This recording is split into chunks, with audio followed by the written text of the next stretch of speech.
வணக்கம். இந்த நியூஸ் 18 தமிழ்நாடு செய்திகளை தொகுத்து வழங்குவதற்காக நான் பாலவேல் சக்கரவர்த்தி. செய்திகளை விரிவாக பார்ப்பதற்கு முன்னர் முதலில் தலைப்புச் செய்திகளை பார்க்கலாம். மலையாள நடிகர் சங்கத்தின் தலைவர் பதவியில் இருந்து ராஜினாமா செய்தார் மோகன்லால். அம்மா சங்கத்தின் நிர்வாக குழு முழுவதும் கலைக்கப்படுவதாக அறிவிப்பு.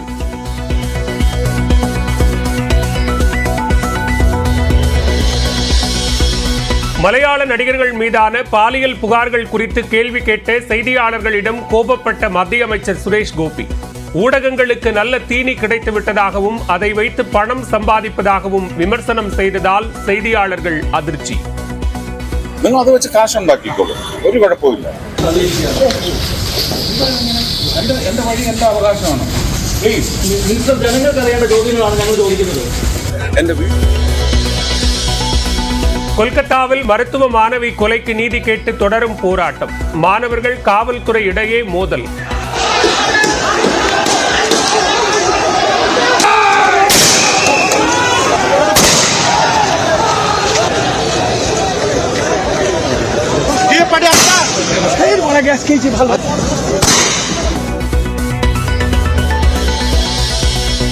மூத்த IAS அதிகாரிகள் மணிவாசன் மற்றும் அமுதாவுக்கு கூடுதல் பொறுப்பு. TNPSC செயலாளராக நியமிக்கப்பட்டுள்ள SK பிரபாகர் வகித்து வந்த துறைகள் ஒதுக்கீடு.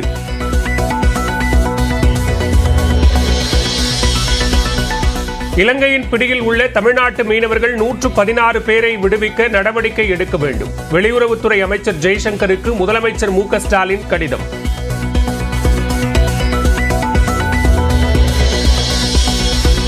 சர்வதேச முதலீடுகளை ஈர்க்க இன்று அமெரிக்கா புறப்படுகிறார் முதலமைச்சர் MK ஸ்டாலின்.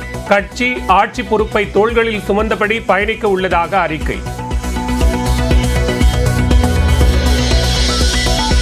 தயாநிதி மாறன் தொடர்ந்த அவதூறு வழக்கில் சென்னை நீதிமன்றத்தில் எடப்பாடி பழனிசாமி ஆஜர்.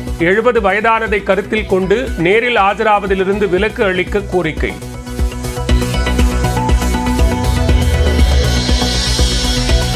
அண்ணாமலையை கடுமையாக சாடிய அதிமுக முன்னாள் அமைச்சர் ஜெயக்குமார், எடப்பாடி பழனிசாமியை விமர்சிக்க தகுதி இல்லை என காட்டம்.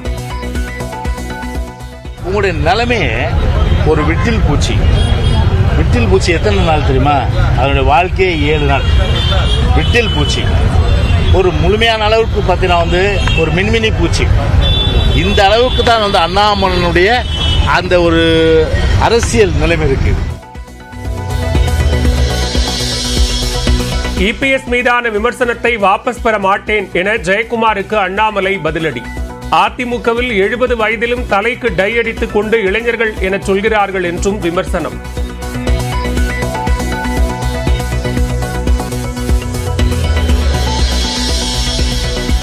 தலைவர் பதவி என்பது வெங்காயம் மாதிரி, உரித்தால் ஒன்றுமே இருக்காது. லண்டன் பயணத்தை முடித்துக் கொண்டு பாஜக தலைவராகத்தான் வருவீர்களா என்ற கேள்விக்கு அண்ணாமலை பதில். பதவி இருக்கு போலாம், ஏற்கனவே சொல்லிட்டேன். வெங்காய பதவி, வெங்காயத்தை உரிச்சிங்கன்னா உள்ள ஒன்று இருக்காது. அது மாதிரி தான் தலைவர் பதவி. உரிச்சு பார்த்தீங்கன்னா உள்ள ஒன்று இருக்காது. ஒரு சேர் இருக்கும், ஒரு டேபிள் இருக்கும், ஒரு டேபிள் வெயிட் இருக்கும், ஒரு பென் இருக்கும். அதை நீங்கள் பிரமாதமாக கூட பார்த்துக்கலாம். அந்த மாதிரி நான் பார்க்கலீங்கன்னா. எடப்பாடி பழனிசாமியை தரக்குறைவாக பேசியதாக அண்ணாமலையை கண்டித்து அதிமுகவினர் போராட்டம். ஆட்டுக்குட்டி அண்ணாமலையை கண்டிக்கிறோம். தமிழக பிஜேபி உருவ பொம்மையை எரித்தும் முழக்கமிட்டும் ஆர்ப்பாட்டம். நடிகை நமிதாவிடம் இந்து மதத்தை பற்றி கேள்வி கேட்கவில்லை. மதுரை மீனாட்சி அம்மன் கோயில் தரப்பு மீண்டும் விளக்கம். டெல்லி மதுபான கொள்கை முறைகேடு வழக்கில் சந்திரசேகர ராவ் மகள் கவிதாவுக்கு ஜாமீன் வழங்கியது உச்சநீதிமன்றம். அமலாக்கத்துறை மற்றும் CBI நேர்மையாக விசாரிக்கிறதா எனவும் நீதிபதிகள் கேள்வி.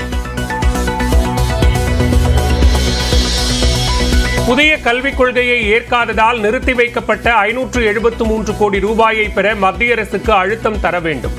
தமிழ்நாடு அரசுக்கு பாமக தலைவர் அன்புமணி ராமதாஸ் வலியுறுத்தல்.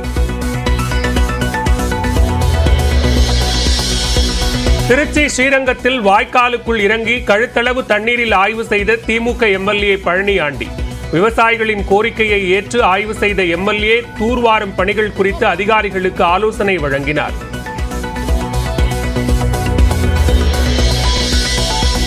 பகுஜன் சமாஜ் கட்சியின் சின்னத்தை கொடியில் பயன்படுத்துவதாக விஜயின் தாவேக்க மீது புகார்.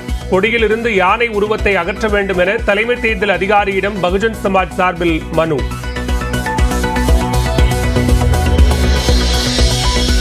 மதுரை, பெங்களூரு, நாகர்கோயில், சென்னை வந்தே பாரத் ரயில் சேவை சில நாட்களில் தொடங்கப்பட வாய்ப்பு. பிரதமர் நரேந்திர மோடி தொடங்கி வைக்கிறார்.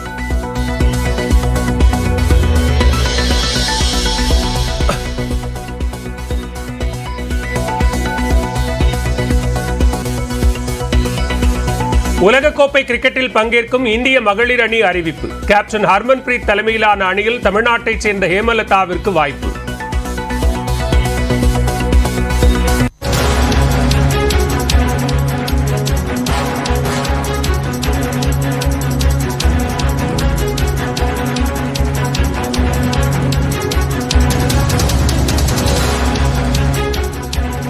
தற்போதைய அண்மை செய்தியை பார்த்துக் கொண்டிருக்கிறோம். கர்நாடக மாநிலம் பரப்பன அக்ரகார சிறையில் நடிகர் தர்ஷன் வீடியோ காலில் பேசிய விவகாரத்தில் தேவைப்பட்டால் மேல் நடவடிக்கை எடுக்கப்படும் என கர்நாடக முதலமைச்சர் சித்தராமையா தெரிவித்திருக்கிறார். இது தொடர்பான கூடுதல் விவரங்களோடு இணைகிறார் சிறப்பு செய்தியாளர் முகிலன். விவரங்களை பதிவு செய்யலாம்.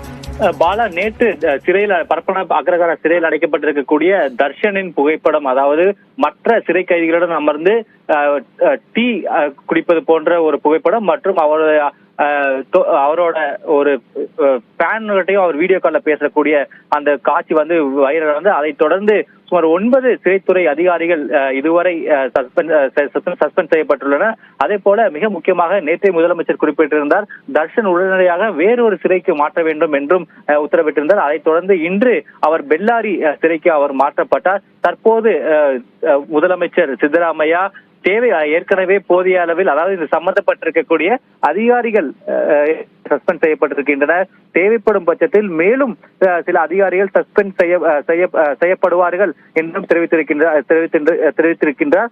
மிக முக்கியமாக நேற்றே முதல்வர் டிஜிபியை உடனடியாக பரப்பன அக்ரகாரா சிறைக்கு சென்று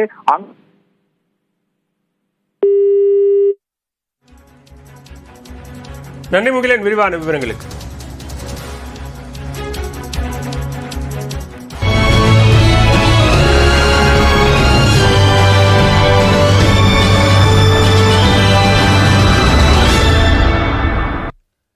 ஆட்சி மற்றும் கட்சி பொறுப்பை 2 தோள்களிலும் சுமந்து கொண்டு அமெரிக்கா செல்வதாக முதலமைச்சர் மு க ஸ்டாலின் தெரிவித்துள்ளார்.